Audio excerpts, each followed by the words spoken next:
लोगों को जिनका नाम पूछकर और मुसलमान नहीं होने के नाते पर उनको गोली मारकर कत्ल कर दिया गया, मैं ताज़ियत पेश करना चाहूँगा मौलाना इकबाल को, जो पूंछ के मदरसुल ज़ियाउल उलूम के मुदर्रिस थे।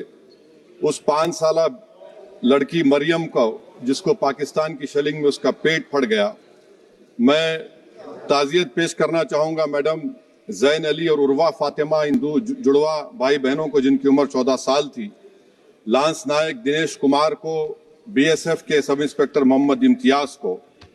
मैं शुक्रिया अदा करना चाहूँगा कश्मीर की आवाम का कि उन्होंने पहलगाम के वाक़े के बाद मस्जिदों से ऐलान किया मजम्मत का, बगैर किसी के बोलने पर रोड पर निकलकर उन्होंने पाकिस्तान से आए हुए दहशतगर्दों की मजम्मत की। मैं मुबारकबाद देता हूं हमारी मुसल्लह अफवाज को कि उन्होंने एक अजीम कुर्बानी पेश की और बहादुरी के साथ ऑपरेशन सिंदूर में भारत को कामयाबी दिलाई। मैं मुसल्लह अफवाज ने पहले 9 दहशतगर्द ठिकानों पर उनको निशाना बनाया और सबसे मेरी नज़र में जो दहशतगर्दी के दिल पर हमला हुआ वो भावलपुर का था और 6 एयरफील्ड, 3 हैंगर और 2 रनवेज को हमने तबाह किया। बाद में ऑपरेशन सिंदूर की कामयाबी की एक अहम वजह यह थी मैडम कि मुल्क में इत्तेहाद और इत्तेफाक पैदा हो गया था, एक यूफोरिया पैदा हो गया था, मगर अफसोस कि हुकूमत ने उसका फायदा नहीं उठाया। मैं आज भी कह रहा हूं, जिम्मेदारी के साथ कह रहा हूं कि पाकिस्तानी फौज, पाकिस्तान की आईएसआई, पाकिस्तान का डीप स्टेट, उनका हयाती मकसद ये है कि हमेशा भारत को कमजोर किया जाए और अगर हमको इन ताकतों को कमजोर करना है तो देश में इत्तेहाद और इत्तेफाक को बरकरार रखना पड़ेगा। अगर हम बुलडोजर के जरिए या फिर लिसानी जबर के जरिए या मजहबी फिरका परस्ती के जरिए अक़लियतों को निशाना बनाएंगे तो हम खुदा ना खास्ता उन पड़ोसी मुल्क के दहशतगर्द तंजीमों को कहीं कामयाब ना हो जाए। मैडम, मैं आपके सामने ये भी कहना चाहूंगा कि इत्तेहाद और इत्तेफाक इस मुल्क में जब मजबूत होगा तो हमको बैनुल अक़वामी सतह पर दिखाने की जरूरत नहीं पड़ेगी। मैं आपकी तरफ से हुकूमत से चंद सवालात करना चाहूंगा कि वजीर आजम ने कहा कि खून और पानी एक साथ नहीं बह सकते, आतंकवाद और बातचीत एक साथ नहीं हो सकती।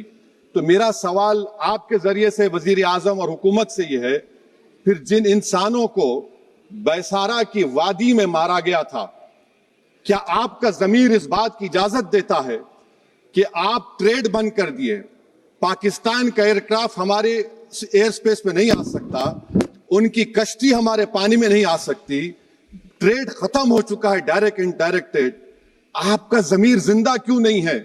किस सूरत से आप पाकिस्तान से क्रिकेट मैच खेलेंगे जब हम पानी नहीं दे रहे हैं? 80% पानी पाकिस्तान का हम रोक रहे हैं, यह कहकर के पानी और खून नहीं बहेगा, आप क्रिकेट मैच खेलेंगे?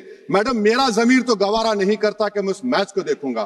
क्या इस हुकूमत में इतनी हिम्मत है कि उन 25 मरने वालों को फोन करके कहे कि देखो हमने ऑपरेशन सिंदूर में बदला ले लिया, अब तुम पाकिस्तान का मैच देखो? बड़ी अफसोस की बात है मैडम। मैडम, अकाउंटेबिलिटी किस पर है? पहलगाम किसने किया? 7.5 लाख हमारी फौज और सेंट्रल पैरामिलिट्री फोर्स है, ये कहां से 4 चूहे घुसकर हमारे भारत के नागरिक को मारे? अकाउंटेबिलिटी किस पर फिक्स होगी?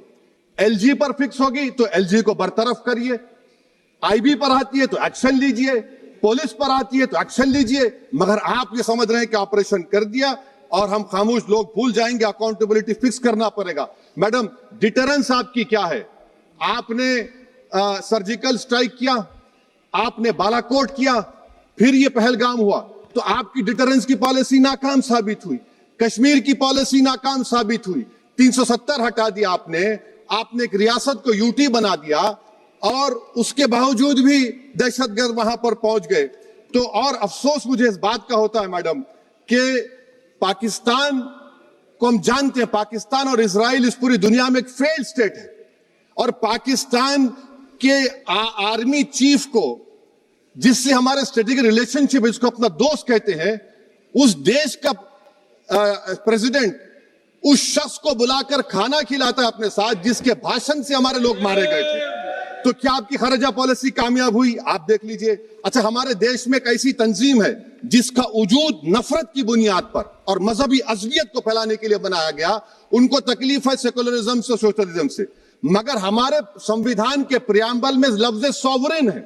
सॉवरेन का मतलब यह है कि हम खुद मुख्तार हैं, हम हाकिम आला हैं, हम अपने मुल्क के मुकद्दर का फैसला करेंगे। एक गोरा व्हाइट हाउस में बैठकर भारत की सीज फायर का ऐलान करेगा, यह आपका नेशनलिज्म है। अफसोस होता है मुझे सर। मैडम मैं आपसे पूछना चाह रहा हूं कि अगर एक चचा सैम ऐलान कर रहे हैं तो हमारी फौज पर क्या असर पड़ा होगा, हमारे उन पायलटों पर क्या असर पड़ेगा जो नहीं मालूम कितनी ऊपर आसमानों पर भारत की हिफाजत कर रहे हैं। वो नेवी का सिपाही जो समंदर में खड़ा हुआ है, उसको यह नहीं मालूम हो रहा है कि मेरा प्रधानमंत्री ऐलान नहीं किया, एक गोरे ने ऐलान किया। बड़ा ये आपके कैसा होगा ये। मैडम मेरा सवाल हुकूमत से यह भी है कि हम कोई एडवर्सेरियल कंट्री नहीं है अमेरिका के लिए, हम दोस्त हैं, स्ट्रेटेजिक रिलेशनशिप है। क्या क्या एग्रीमेंट हमने साइन नहीं किया, तो क्या ये दोस्ती निभा रहे हैं? मैडम मैं हिस्टोरिकल एग्जांपल दे रहा हूं, क्रुश्चेव और टीटो। क्रुश्चेव ने दबाव डाला, टीटो ने कहा मैं नहीं मानता, मैं नैम ज्वाइन करूंगा। मैडम फ्रांस और यूएसए, डिगोल को जब यूएसए ने दबाव डाला तो डिगोल ने कहा कि तुम दोस्त हो मगर हमारी खारिजा पॉलिसी आजाद ना है। मैडम वहीं पर आप देखिए गुजराल साहब, जिसको कहते सबसे कमजोर थे, वजीर आजम थे, उन्होंने बहादुरी का मजारा किया, रिफूलिंग करने नहीं दिया। वियतनाम 20 साल यूएसए से लड़ा मगर झुका नहीं, और हम उनको बोल भी नहीं पा रहे। हम तो कोई दुश्मन मुल्क तो नहीं है अमेरिका के, ये आपको समझने की जरूरत है।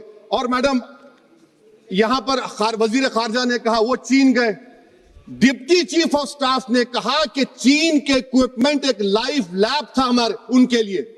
क्या आपने कहा चीन को कि तुमने क्यों दिया पाकिस्तान को हथियार? आप नहीं कहे। और मैडम आप जानते हैं कि रक्षा मंत्री ने कहा कि स्विफ्ट एंड प्रोपोर्शनेट। तो फिर जो इंडोनेशिया मिलिट्री अटैचे ने कहा कि हमको कहा गया मत मारो, हम सेल्फ डिफेंस में भी नहीं मार सकते थे पाकिस्तान को। और अगर आप ट्रंप के बयान को गलत कह रहे हैं कि 5 एयरक्राफ्ट नहीं गिरे, मैं यकीन करता हूं आपकी बात का। आप हमारे पायलट्स को कमेंट करिए ना, हमारे पायलट्स को कमेंट करिए कि हम अपने पायलट्स की तारीफ करते हैं, आप वो भी नहीं करना चाहते। मैं हुकूमत से जानना चाहता हूं मैडम कि क्या फ्रांस ने हमको सोर्स कोड नहीं दिया जिसकी वजह से हमारे एयरक्राफ्ट को क्या नुकसान हुआ? अब मुस्तकबिल में आप हथियार खरीदेंगे तो क्या आप सोर्स कोड हासिल करेंगे? और मैडम मैं आपको बताना चाह रहा हूं, मेरे सवाल का जवाब हुकूमत दे। हमारे पास सैंक्शन जो स्क्वाड्रन है 42 है, 60 साल के बाद सिर्फ 29 काम कर रहे हैं। पाकिस्तान के पास 25 हैं, चीन के पास 50 से ज्यादा हैं। 11 साल से आप सरकार में हैं, सबमरीन नहीं है, थर्ड एयरक्राफ्ट कैरियर कहां पर है आप बताइए। और मैडम FATF में लाना पड़ेगा आपको। अगर आप विश्व गुरु हैं तो हम आपको चैलेंज कर रहे हैं, आप G7 के कंट्रीज को, GCC को और चचा सैम को राजी कराइए कि पाकिस्तान को, मैडम खत्म कर रहा हूं, FATF में दोबारा लाया जाए। मैडम ऑल पार्टी मीटिंग हुई, देखिए कितना कॉन्ट्रडिक्शन है केंद्र सरकार में और स्टेट सरकार में। ऑल पार्टी मीटिंग में था, केंद्र सरकार ने कहा कि नहीं बैसारन मिडोस पर तो कोई जा ही नहीं सकता, जून से पहले इजाजत लेना पड़ेगा। बाद में हमको मालूम हुआ कि साल भर खुला रहता मिडोस सिवाय बारिश और स्नो के। ये कॉन्ट्रडिक्शन है केंद्र सरकार में। वहां पे मैं हुकूमत से मुतालबा करता हूं मैडम आपके जरिए से कि कौमी सिक्योरिटी को, नेशनल सिक्योरिटी को, खारिजा पॉलिसी को, फॉरेन पॉलिसी को राजनीति का मुद्दा मत बनाइए, राजनीति का मुद्दा मत बनाइए। ये हमारे मुल्क में मुफाद होगा, हमारे मुल्क के इत्तेहाद और एकजुटती को आप एक वोट का जरिया मत बनाइए। और मैं एक आखिरी बात पूछ रहा हूं मैडम, क्या चीन ने हमसे कहा था कि सीज फायर कर लो? और कैसे पाकिस्तान ने हमारे पायलट्स की बातों को सुना कि हमारा कम्युनिकेशन एनक्रिप्ट नहीं है? मैडम आखिर में मैं अपने शेर से इस अपनी बात को खत्म करूंगा कि अपने ही हाथों से सर अपना कटाना है हमें, मादर हिंद पे भेंट चढ़ाना है हमें, किस तरह मरते हैं एहरारे वतन भारत पर, ये तमाशा है जो दुनिया को दिखाना है हमें। ये मैं भारत की उस बहादुर फौज के नाम पे करता हूं, मुसल्ह फौज के नाम पे करता हूं। ये शेर कहने वाला कोई बीजेपी का नहीं था, ये शेर कहने वाले का नाम शेर था, शहीद अशफाकुल्लाह। मैं फिर से हुकूमत से कह रहा हूं, पाकिस्तान टेररिज्म करेगा, आप तैयार हो जाइए। आप चीन से मोहब्बत, कितना इम्बैलेंस हुआ ट्रेड का, कितना इम्बैलेंस हो रहा है चीन से। अच्छा जब गलवान हुआ उस वक्त भी ट्रंप ने कहा था कि मैं बात करूंगा, हमने कहा नहीं बात करेंगे, जरूरत नहीं है।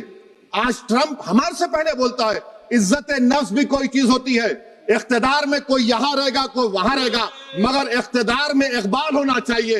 बदबख्ती की बात यह है कि आपने इकबाल को खो दिया। बहुत बहुत शुक्रिया।